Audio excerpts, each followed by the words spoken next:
दोस्तों नमस्कार, बहुत स्वागत है। मध्य प्रदेश के सरकारी स्कूलों के सरकारी शिक्षकों की परीक्षा को लेकर एक बार फिर से नए आदेश में नए निर्देश जारी किए गए हैं।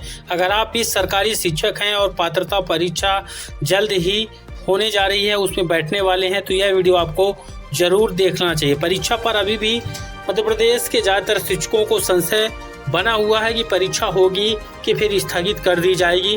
कंप्लीट अपडेट वीडियो में बताया गया है। आप सभी से निवेदन रहेगा, वीडियो को ध्यान पूर्वक देखिए। आदेश में लिखी हर एक लाइन, हर एक शब्द के मतलब को अच्छे से समझिए और अंत में जो जानकारी है उसको भी विभाग बालाघाट मध्य प्रदेश की तरफ से जारी किया गया है। ये आदेश अभी हाल ही में 30 मार्च 2026 को जारी हुआ है। आदेश में बताया गया है, प्रति समस्त प्राचार्य जनजाति कार्य विभाग जिला बालाघाट। विषय रखा गया है, माननीय सर्वोच्च न्यायालय द्वारा पारित आदेश के क्रम में प्राथमिक और माध्यमिक शालाओं के शिक्षकों को पात्रता परीक्षा में सम्मिलित होने संबंधी सूचना प्रदान करने बाबत।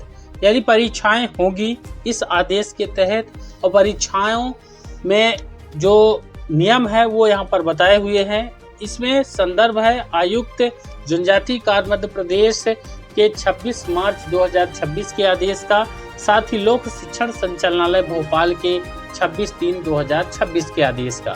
आगे बताया गया है कि उपरोक्त विषय अंतर्गत संदर्भित पत्र का अवलोकन करें, जिसके द्वारा आयुक्त लोक शिक्षण मध्य प्रदेश ने माननीय सर्वोच्च न्यायालय द्वारा सिविल अपील नंबर, ये नंबर यहाँ पर दिया हुआ है, एवं अन्य समरूप याचिकाओं में पारित आदेश दिनांक 1 सितंबर 2025 के अनुपालन में शिक्षा के अधिकार अधिनियम 2009 के अनुसार प्राथमिक एवं माध्यमिक शालाओं के अध्यापकों को पात्रता परीक्षा उत्तीर्ण करने संबंधी निर्देश जारी किए गए हैं। उपरोक्तानुसार विभाग के अंतर्गत प्राथमिक माध्यमिक विद्यालयों में अध्यापन कराने वाले शिक्षकों को आगामी 2 वर्षों में शिक्षक पात्रता परीक्षा उत्तीर्ण करना अनिवार्य होगा। यदि निर्धारित अवधि में शिक्षक पात्रता परीक्षा उत्तीर्ण नहीं करते हैं एवं उनकी सेवानिवृत्ति में 5 वर्ष से अधिक का समय शेष हो, तो ऐसे शिक्षकों को स्वयं सेवानिवृत्ति होने अथवा अनिवार्य सेवानिवृत्ति प्रदान किए जाने संबंधी आदेश दिया गया है। यानी उनको रिटायर कर दिया जाएगा जिनके 5 साल से ज्यादा हैं। पत्र की छाया प्रति लगाई गई है। साथ ही आगे बताया गया है कि आयुक्त लोक शिक्षण द्वारा माह जुलाई अगस्त 2026 में विशेष शिक्षक पात्रता परीक्षा का आयोजन कराया जा रहा है। अतः आयुक्त लोक शिक्षण मध्य प्रदेश द्वारा जारी उपरोक्त निर्देशों के पालन में आपके अधीनस्थ कार्यरत प्राथमिक एवं माध्यमिक स्तर के सभी संवर्ग के शिक्षक जो पूर्व से पात्रता परीक्षा उत्तीर्ण नहीं है। यहाँ पर देखिए, एक एक शब्द का मतलब आपको समझना पड़ेगा और कोई भी संशय या दुविधा में आपको नहीं रहना है। यहाँ पर स्पष्ट बताया हुआ कि सभी संवर्ग जो प्राथमिक और माध्यमिक स्तर के जितने भी कैडर हैं, भले ही उनका उच्च पद प्रभार में उच्च माध्यमिक शिक्षक बन चुके हैं, लेकिन अगर उनका जो कैडर है माध्यमिक कैडर है, तो उनको शिक्षक जो है परीक्षा पात्रता परीक्षा देनी पड़ेगी। अब जो शिक्षक पूर्व में पात्रता परीक्षा उत्तीर्ण नहीं कर पाए हैं, यानी कि सीधी बात है कि जिन साल 2011 के पहले मध्य प्रदेश में पहली टीईटी शिक्षक पात्रता परीक्षा साल 2011 में नियम बने और परीक्षाओं का संचालन जो है आगामी वर्षों में किया गया, लेकिन 2011 से पहले मध्य प्रदेश में कोई भी पात्रता परीक्षा नहीं हुई। संविदा शाला शिक्षक भर्ती हुई, लेकिन वह पात्रता नहीं थी। अब यहाँ पर पात्रता परीक्षा में सम्मिलित होने हेतु सूचित कर प्राप्ति प्राप्त कर सुनिश्चित करना है।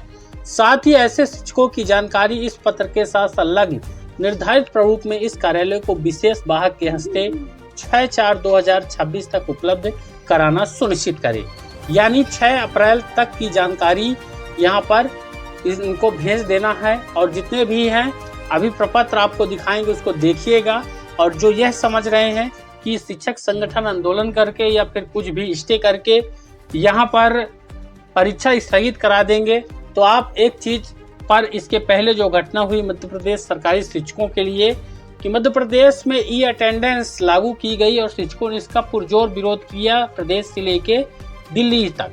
लेकिन क्या ई अटेंडेंस शिक्षकों ने बंद करवाई, सरकार से बंद करवाई, ऐसा कुछ भी नहीं हुआ। जबकि यह मध्य प्रदेश के जितने भी 4 लाख से ज़्यादा जो शिक्षक हैं, उन शिक्षकों ने एक रूपता दिखाई थी ई अटेंडेंस में। तो जब छोटी सी चीज़ वह बंद नहीं करवा पाए तो क्या परीक्षा जैसे जितने भी नियम हैं क्या उनको वह कैंसिल करवा सकते हैं, और वह भी तब जब मानी सुप्रीम कोर्ट का आदेश हो।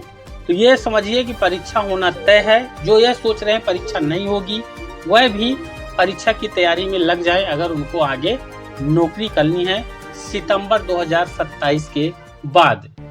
ये आदेश शकुंतला डामोर, सहायक आयुक्त हैं जनजातीय कार्य विभाग, बालाघाट की तरफ से जारी हुआ है। मेरा उद्देश्य किसी भी शिक्षक को यहाँ पर भ्रमित करना नहीं है। परीक्षाएं होंगी, यह यहाँ पर आदेशों से स्पष्ट है, इसीलिए आपको बार बार बता रहे हैं कि परीक्षाओं की तैयारी करें।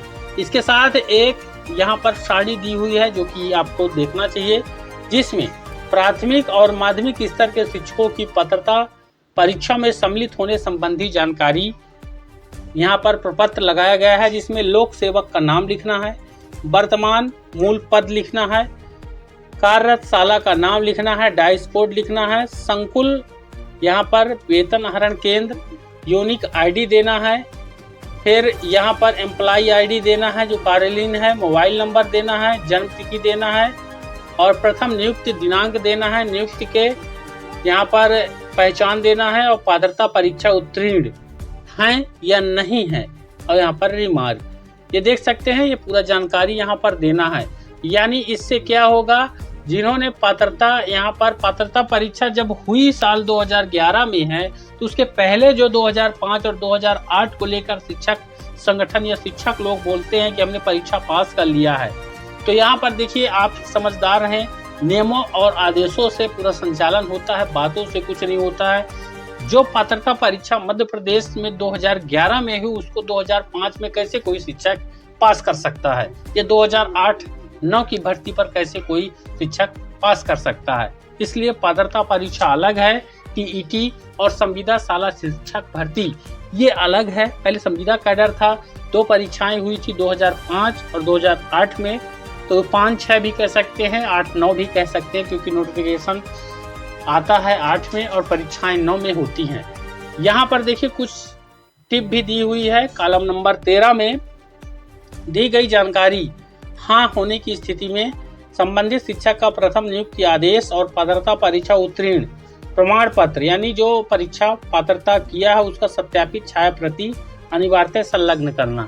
साथ ही यहाँ पर देखिए प्रमाणीकरण भी लिया गया है संकुल प्राचार्यों से, कि अगर कहीं ऐसा है कि कुछ शिक्षक जो है अपनी जोर जुगाड़ लगा करके बोल दे कि हमारी जानकारी मत भेजिए, तो ऐसा भी नहीं है। यहाँ प्रमाणित किया जाता है कि उपरोक्त शिक्षकों की जानकारी का मिलान संबंधित शिक्षक की सेवा पुस्तिका, नियुक्ति आदेश और कार्यालयीन अभिलेखों से कर लिया गया है तथा संयुक्त अंतर्गत संकुल अंतर्गत कार्यरत किसी भी प्राथमिक अथवा माध्यमिक स्तर के शिक्षक का नाम छूटा नहीं है।